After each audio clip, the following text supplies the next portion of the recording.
بغيت نتناقش معكم اليوم على الموضوع ديال النقص ديال التوافد ديال الجاليه المغربيه والنقص ديال السياحه الداخليه، واللي خلقت واحد الضجه كبيره في المنابر الاعلاميه. شنو هو السبب ديال النقصان ديال الجاليه المغربيه المقيمه بالخارج، والنقصان ديال توافد المغاربه الى المدن الساحليه لقضاء عطلتهم الصيفيه؟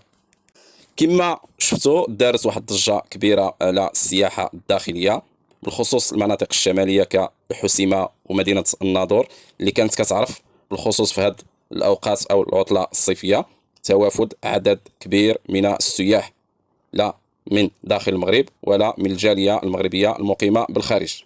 على العكس ديال هذه السنه في البدايه ديال شهر 7 عرف واحد النقصان كبير ديال هذا التوافد، واللي خلق واحد الضجه كبيره في المنابر الاعلاميه، واللي خلات بزاف ديال الناس كيبروا السبب ديال النقصان ديال هاد السياحه في هاد المدن الى عده اعتبارات، منها الغلاء، منها سوء المعامله، منها بان الجاليه المغربيه ولات كتفضل العطله تقضيها في الدول الاخرى من غير المغرب، كذلك بان المغاربه ولاو كيفضلوا يمشيو لمناطق ولا خارج المغرب باش يقضيو العطله ديالهم، لان الغلاء وسوء المعامله هي اللي خلاتهم يمشيو.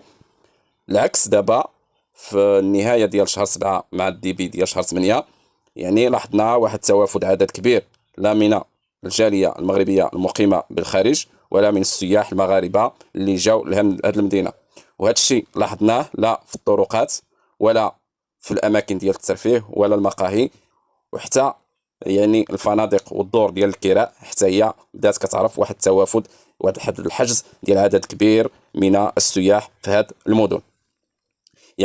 السبب الرئيسي اللي خلى هذا النقصان في البدايه ديال شهر 7 هو بان العيد الكبير، والناس ديال الجاليه حتى هما شدوا العطله مؤخرين، وكل شيء فضل باش يجي يدوز العطله في شهر 8. وهذا هو اللي خلى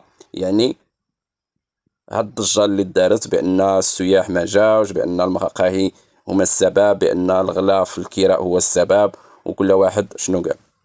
ودابا كنلاحظوا بان هذا الشيء كامل غير ضجه من اجل خلق البلبله. كنلاحظوا توافد عدد كبير من السياح على هذه المدن، واللي كما كنقولوا الناس اللي كتقضي العطله مولفه كتجي لواحد المدينه راه غتجي ليها بحلوها ومرها.